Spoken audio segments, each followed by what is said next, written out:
Vamos con el informe Big Data, que ha sido, digamos, el tema que todos están conversando, que nos invita al asombro. Algunos obviamente se burlan derechamente de él y por ahí también algunos lo cuestionan de, a ver, perdón, ¿de dónde sacaron esto? ¿A quién se lo mandaron a hacer?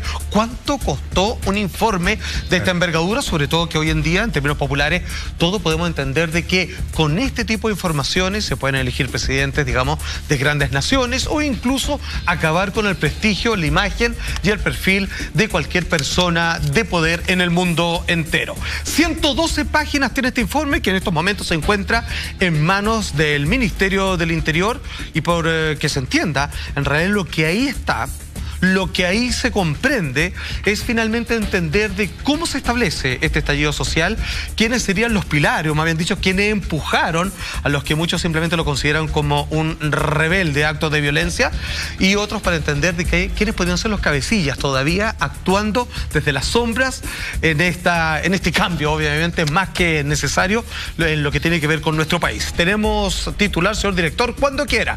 Ya, entramos inmediatamente a la polémica porque informe del Ministerio del Interior apunta a la influencia del K-pop en el estallido social. Acuérdense, Big Data, si tú no lo sabes, es la administración específica a partir de la data total de movimientos y intercomunicaciones a través de redes sociales para así entender lo que provocó tal o cual cosa en el mundo real. Exactamente.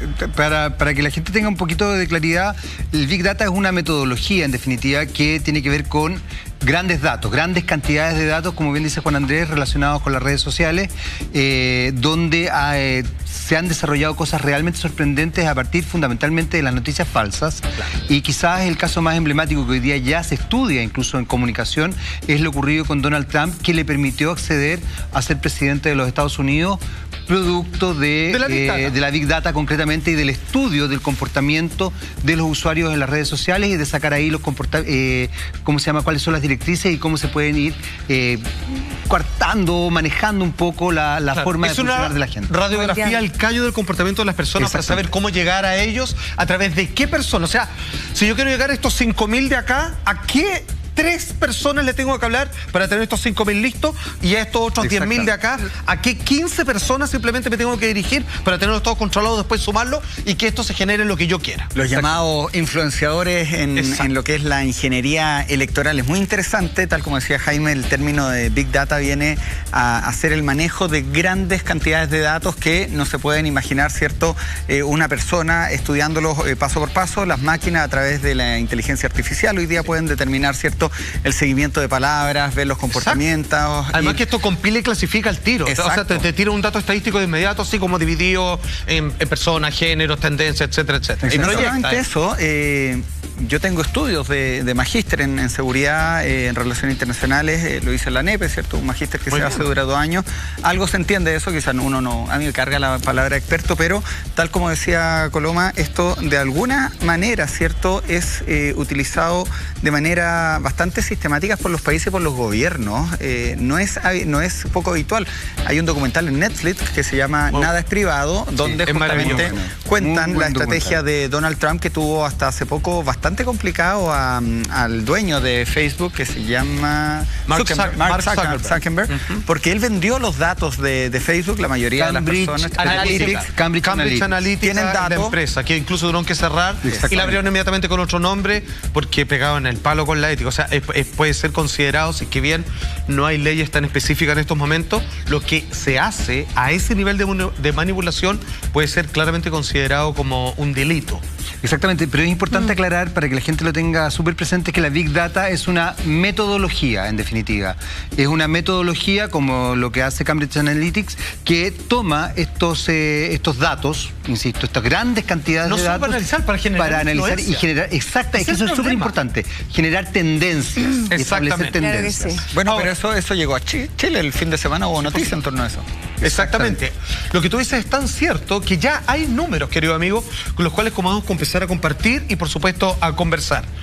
Este informe determina, entre otras cosas, que el 19,3% de toda la información de intercambio respecto a, para resumirlo nada más, vamos a las calles, vamos a pedir lo que nos hace falta, etcétera, etcétera, provendría desde el extranjero, fíjate. Atención. Actualmente el gobierno lo está tomando tan en serio lo que este informe de 112 páginas le ha traído a colación que han aparecido comentarios desde la siguiente vereda. Atención, mira. Dice ahí quien habla, Carla Rubilar, por supuesto, ministra vocera de gobierno. No son nuestros mismos usuarios, dice ella, de redes sociales, sino que hay mucha influencia extranjera, 19,3%, que viene de otros servidores de países de afuera, que incentiva la violencia. Son tweets, dice ella, de incentivo, fake news, las noticias falsas, cosas que se instalan como verdad, que no son imágenes de fuera de Chile como que fueran violaciones a los derechos humanos. Ahí son las palabras de Carla Rubilar. Para que ustedes entiendan, este contenido que compiló, son filosos el nivel porque son estadísticas totales. Para que ustedes entiendan, el mapa es igual al territorio. O sea, no deja a nadie fuera, no son muestras. Finalmente agarra absolutamente todos los que participaron con algún tipo de comentario respecto al estallido social.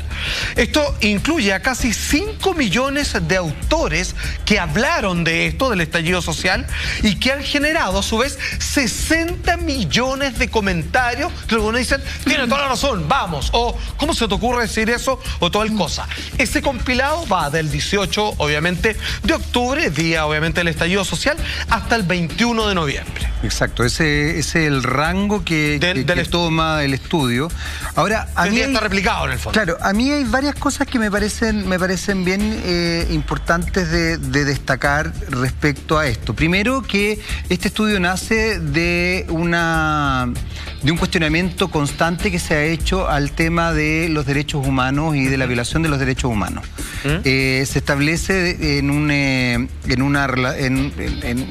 reunión que sostuvo el ministro Blumel para justamente entender el por qué el presidente Sebastián Piñera ha insistido tanto en que aquí hay un enemigo poderoso, como él mismo lo ha dicho, organizado y jerarquizado, es lo que entender. Y también esta idea de estar en guerra. Desde una perspectiva muy personal, y yo aquí asumo mi discurso, mi forma de pensar, yo creo que no estamos en guerra, o creo que no estábamos en guerra, creo que se ha ido generando una situación más compleja. A mí me llama la atención el estudio, honestamente, me llama la atención el estudio porque creo que un estudio como quién lo hizo, ocupando la metodología del Big Data, sin saber además quién lo hizo, cuánto costo tiene y todo eso. Porque el costo es porque quien lo haya hecho de haber cobrado lo que quiso. Mucha plata, lo que quiso. En general los estudios de Big Data son bastante caros porque cuando son hechos de manera muy seria, efectivamente, como bien conversábamos hace un rato, permiten entender y dirigir comportamientos, ¿no? ¿Por qué me llama la atención? Porque desde cierto aspecto uno podría cuestionar todo lo que hace cualquier medio de comunicación, incluso el medio de comunicación más tradicional, a la hora de establecer un encuadre y de cómo presentar ciertas noticias. Evidentemente, desde ese punto de vista, si nosotros hiciéramos un estudio analítico muy serio de cómo se ha comportado la televisión, por ejemplo, o las radios, o los medios escritos durante todo este tiempo en que ha mostrado, qué es lo que ha mostrado también del estallido social, o incluso de los últimos 30 años, ya que es parte de, uno podría entender cómo se ha ido configurando una forma de pensar de la sociedad. A ver, disculpa, Kenita, en inteligencia yo, en torno a las palabras de la vocera, por motivos, ¿cierto?, de ética, me voy a abstener, ¿cierto? Pero si uno puede hablar básicamente de cómo se obtiene la información.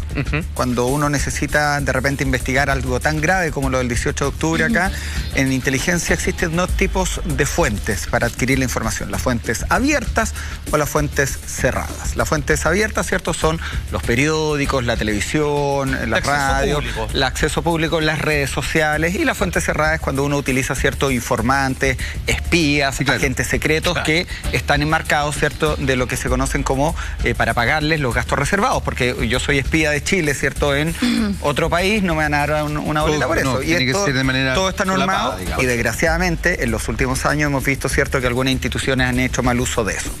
Esto se enmarca por lo que aparece el día domingo en el diario La Tercera. Hay que reconocer el trabajo de los colegas también, un reportaje que hace la periodista Leslie Ayala en este informe, y se enmarca solamente en cuentas de Twitter, Facebook abiertos e Instagram abiertos, y lo que hacen es un mapeo, ¿cierto? Esas son las fuentes abiertas que adquiere este informe que se entrega, ¿cierto? Y del cual se da cuenta a la Fiscalía Nacional, al fiscal Jorge Abbott. No es más que eso.